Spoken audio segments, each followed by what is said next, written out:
నేను చెప్పే జాగ్రత్తగా వినండి. Alert, no diversions. ఇది ఏ యుగం? ఇది ఏ యుగం? కలియుగం అంటారు. అదేవిధంగానే కృష్ణుడు పుట్టిన యుగం ద్వాపర యుగం, శ్రీరామచంద్రుడు పుట్టిన యుగం త్రేతాయుగము అంటారు. ఓకేనా? ఈ 3 యుగాల కన్నా ముందున్న యుగం కృతయుగం. కృతయుగం, త్రేతాయుగం, ద్వాపర యుగం, కలియుగం. ఈ 4 యుగాల్లో కూడా మనిషికి యుగాలకి తేడా ఏంటంటే, కృతయుగంలో మనుషులందరూ చాలా ధర్మాత్ములుగా ఉండేవారు, ప్రశాంతంగా ఉండేవారు, హాయిగా ఉండేవారు, సంతోషంగా ఉండేవారు, ఒకరికొకరు సహకరిస్తూ ఉండేవారు. ఇవన్నీ దైవ గుణాలు. ఈ మనుషులు సంతోషాలు ఆనందాలు చూసి దేవతలు కూడా ఈ దేవతలు కూడా భూలోకంలో వచ్చి జీవిద్దామని ఉవ్విళ్ళు ఊరేవారంట. అంత భూలోకం అంటే భూలోక స్వర్గం కింద ఉండేదంట భూమి. ఆ తర్వాత మనకి త్రేతాయుగం వచ్చింది. త్రేతాయుగంలో ఏం చేశారంటే చెడు గుణాలు ప్రారంభమైంది.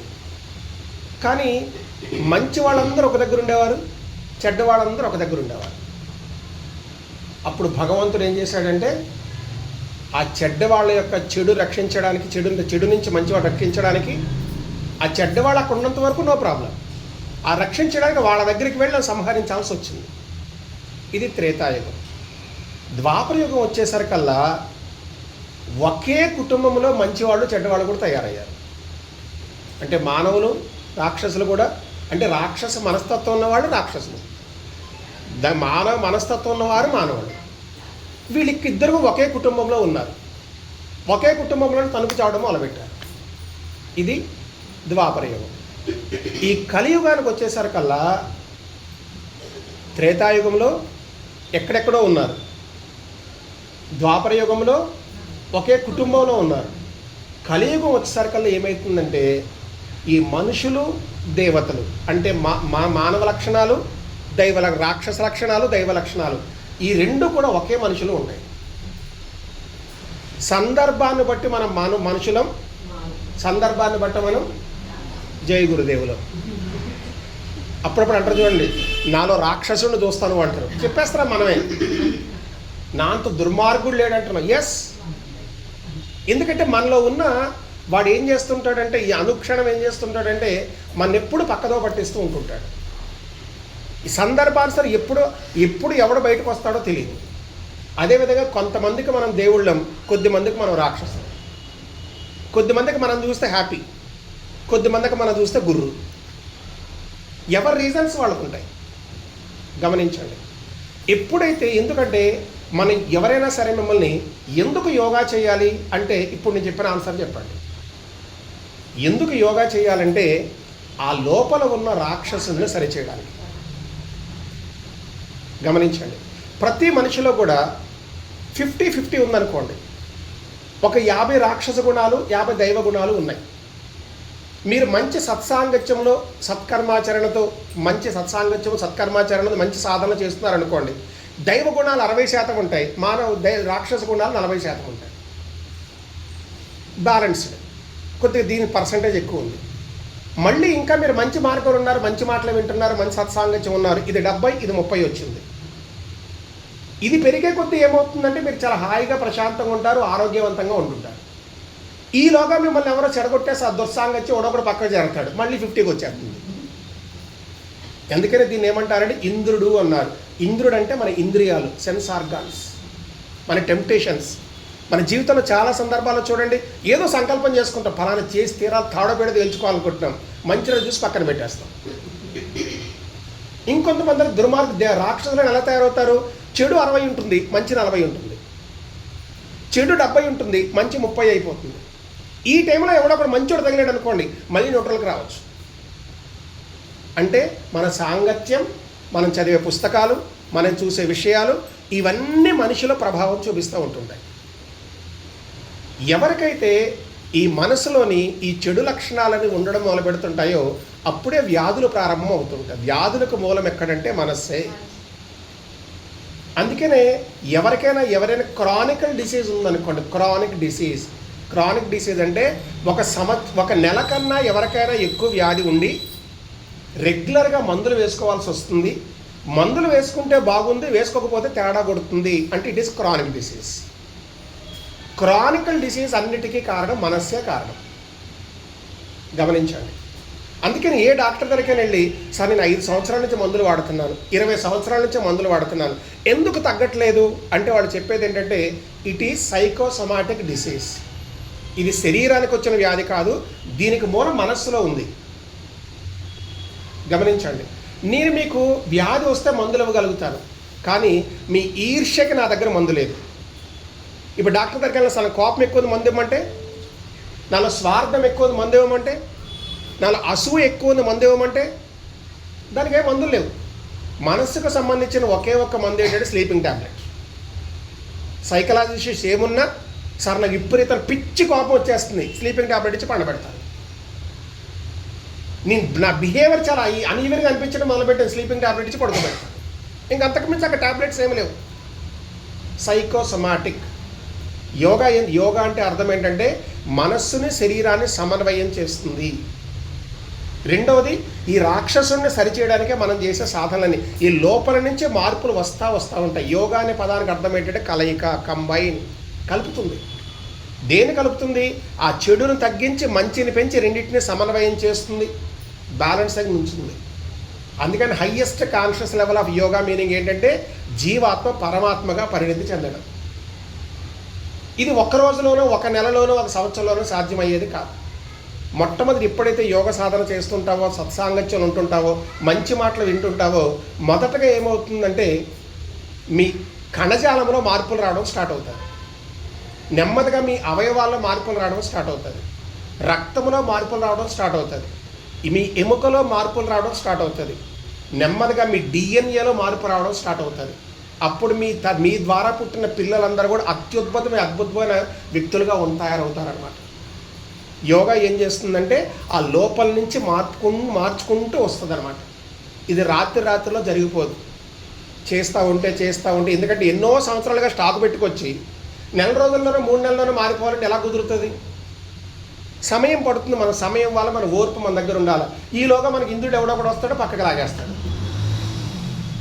ఎవడో మంచి చేర్పించాలని ముందుకు తోసేవాళ్ళు తక్కువ, వక్ర మార్గం పట్టించేవాడు పుష్కలం.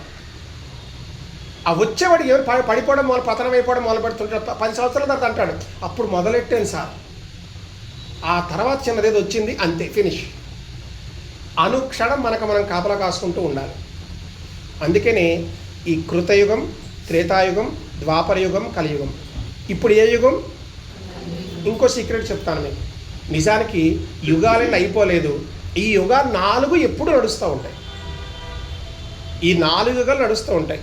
మీరు దుర్మార్గమైన ఆలోచనలతో, వక్రమైన ఆలోచనలతో ఉండి ఎప్పుడు కూడా ఏంటంటే మీ స్వార్థము, ఈర్ష్య, అసూయ పనిచేయడం మొదలుపెడుతున్నాయి అనుకోండి, మీరు కలియుగంలో ఉన్నట్లు లెక్క.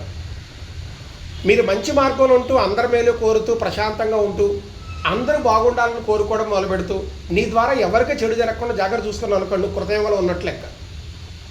గమనించండి. మీ కుటుంబ సభ్యులతోనే తనలాడుకోవడం మొదలుపెడుతూ, వీడిలా పోయాడు, వాడిలా పోయాడు, ఆ సచ్చినోడు ఎంత, ఇది సచ్చినోడు ఎంత, అందరూ దుర్మార్గులు, ఒక్కడే మంచివాడు అన్నాం అనుకోండి, ద్వాపరయుగం. ఓకేనయ్యా? నాకెవ్వరు వద్దు, నా స్వార్థం, నేను బాగుంటే సార్, మిగతా వాళ్ళందరూ సత్యనాశ్, పడే యుగం త్రేతాయుగం. కాబట్టి ప్రతి మనిషికి 4 యుగాలు ప్రతిసారి నడుస్తూనే ఉంటుంటాయి. మనం ఏ యుగంలో ఉండాలో డిసైడ్ చేసుకోవాల్సింది ఎవరు? మార్పు రావాల్సింది ఎవరిలో? అంతే, ఫినిష్. ఎదుటివాడిని మార్పు అనేది మన చేతుల్లో లేదు, కానీ మనం మారడం అనేది మన చేతుల్లో ఉంది. అది ఒక రోజులో సాధ్యం కాదు. ఇలా ముంచి తెలిస్తే తెల్లగా రాదు. గ్రాడ్యువల్గా మార్పు అనేది అలా సాకారం అవుతూ ఉంటుంది. నిత్యము ఒక సాంగత్యం అనేది ఏర్పరచుకోవాలి. ఆ ఇంద్రియములు అనేవి అనేక రూపాల ప్రభావం చూపిస్తూ ఉంటాయి. వాటిని దాటి ముందుకు రాగలగాలి. అది ఏ రూపంలో ఎలాగైనా ఎవరికైనా రావచ్చు. మంచి మార్గం ఉన్నామంటే వెనకలాగనే పరిపూర్ణమైన అవకాశం ఉంటుంది. అందుకే నిరంతరం కూడాను ఒక మంచి సాంగత్యాన్ని ఎట్టి పరిస్థితుల్లో వదులుకోకండి. మంచి సాధనలో ఉన్నప్పుడు పరిపూర్ణంగా దాన్ని ఉండడానికి చూడండి. అందుకని యోగా ఎందుకు చేయాలి అంటే, యోగా చేస్తే రోగాలు పోతాయి, నిజమే. ఆ రోగాలు ఎప్పుడు పోతుంటాయి? ఆ లోపల మార్పులు వచ్చే కొద్దీ నెమ్మదిగా పెద్ద కఫ్ టు క్యాన్సర్ ఏదైనా పోతుంది. అది పోవడం వెనకాలన్న కారణం ఏంటంటే ఇది అన్నమాట. యోగా చేస్తే రోగాలు ఎలా తగ్గుతాయంటే బిహైండ్ ద రీజన్. ఎందుకు లోపల మనం బయట సాంగత్యం, ఇవి సత్సాంగత్యం, మంచి మాటలు మాట్లాడు ఎందుకంటే దీనికోసం అనమాట. క్రమంగా అందుకనే యోగాని ఎందుకు ఇది సాధ్యం నిజమా అంటే యోగాని కనిపెట్టింది ఋషులు కనిపెట్టారు మనకి. ఋషులు ఎందుకు కనిపెట్టారంటే యోగాని దీనికోసం, ప్రతి మనిషి కృతయుగంలో ఉండడానికి కనిపెట్టారు. కాబట్టి ఈ సాంగత్యం అనేది మనం అలవాటు చేసుకున్నామా, ఈ సాధన మనం అలవాటు చేసుకున్నామా, ఎవరి గురించో కాకుండా నీ నుంచి నువ్వు మారడానికి నెమ్మదిగా సాధన చేస్తూ వచ్చామా, అయితే ఈ జన్మలో కావచ్చు లేదా ఇంకో జన్మలో కావచ్చు. గురుముఖత యోగా నేర్చుకోవడం వల్ల మనకి కలిగే లాభం ఇది. ఒక్కసారిలో మనం 100 మంచి గుణాలు వచ్చావు, ఇలా రాగానే మంచి గుణాలు వచ్చావు, కానీ ఉంటుంటే క్రమక్రమంగా మారుతూ ఉంటుంటాం. అది మనకు తెలియకుండానే మారుతూ ఉంటాం అనేక విషయాల్లో. అది గురు సాంగత్యం ద్వారా మనలో వచ్చే మార్పులు అన్నమాట ఇవన్నీ కూడా. అందుకని ఎవరైనా సరే యోగా ఎందుకు చేయాలంటే కూర్చోబెట్టి ఇదంతా చెప్పాలి. సరే మనం కలియుగంలో ఉన్నాం, మన కృతయుగంలోకి వెళ్ళాలి, ఆ కృతయుగంలో వెళ్ళడానికి ఇవన్నీ సాధన చేయాలన్నా ఒక మాట కాదని చెప్పేసి అది అంత వేగంగా నెమ్మదిగా అయ్యేంత నెమ్మదిగా జరిగే ప్రక్రియ.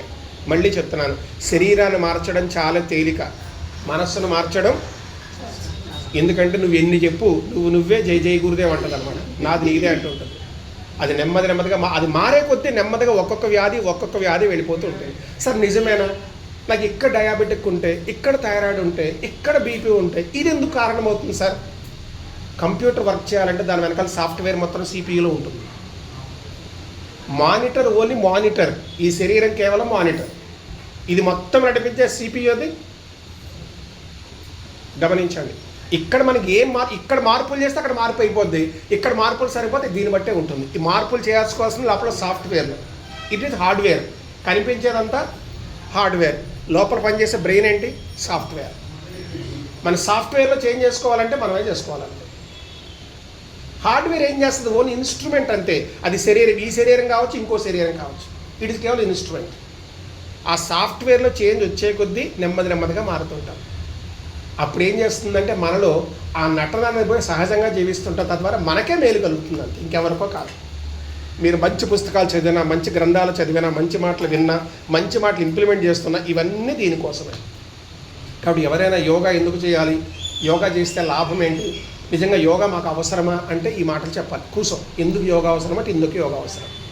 దీని యోగాసనాలు అవసరం పడతాయి, సూర్య నమస్కారాలు అవసరం అవుతాయి, ప్రాణాయామం అవసరం అవుతుంది, సూక్ష్మ స్థూల వ్యాయామాలు అవసరం అవుతుంది, ధ్యానం అవసరం అవుతుంది, సత్సాంగత్యం అవసరం అవుతుంది. మళ్ళీ మార్పు ఒక రోజులో సాధ్యం కాదు, పదే గుర్తుపెట్టుకోవాలి. ఇట్ ఇస్ గ్రాడ్యువల్గా జరుగుతూ ఉంటుంది. ఈలోగా ఎన్నో డక్కాముక్కీలు తిని మన తెలివితేటలన్నీ న్యూట్రల్ పొజిషన్కి వస్తుంటాయి అన్నమాట. మన రకరకాల తెలివితేటలు అన్ని చోట్ల చూపిస్తుంటాం, అవన్నీ నెమ్మదిగా తగ్గి మనదైన వ్యక్తిత్వం బయటపడుతూ ఉంటే ఆయన చూసి ఆనందిస్తూ ఉంటాడు. అబ్బా వీడు కడగబడుతున్నాడు, బాగానే వీడు రుద్దబడుతున్నాడు, మొదట వీడు బాగా సెట్ అయ్యాడు అని ఆ పెద్ద ఆయన ఆనందపడుతూ ఉంటాడు. దీనికోసం నిరంతరం నిత్యము సాధన చేస్తూ ఉండాల్సిందే. అందుకని యోగా చేస్తే రోగాలు ఎలా తగ్గుతాయి, యోగా చేస్తే మనుషులు ఎలా మారుతారు, అసలు యోగా ఎందుకు చేయాలి, యోగా అవసరమా అన్న వాళ్ళందరికీ ఈ మాటలు చెప్పగలగాలి. అప్పుడు పతంజలి మహర్షి వాళ్ళకి అర్థమవుతాడు అనమాట. ఎందుకు పతంజలి మహర్షి జ్ఞానాన్ని కనిపెట్టాడంటే ఇట్ ఈస్ ద రీజన్.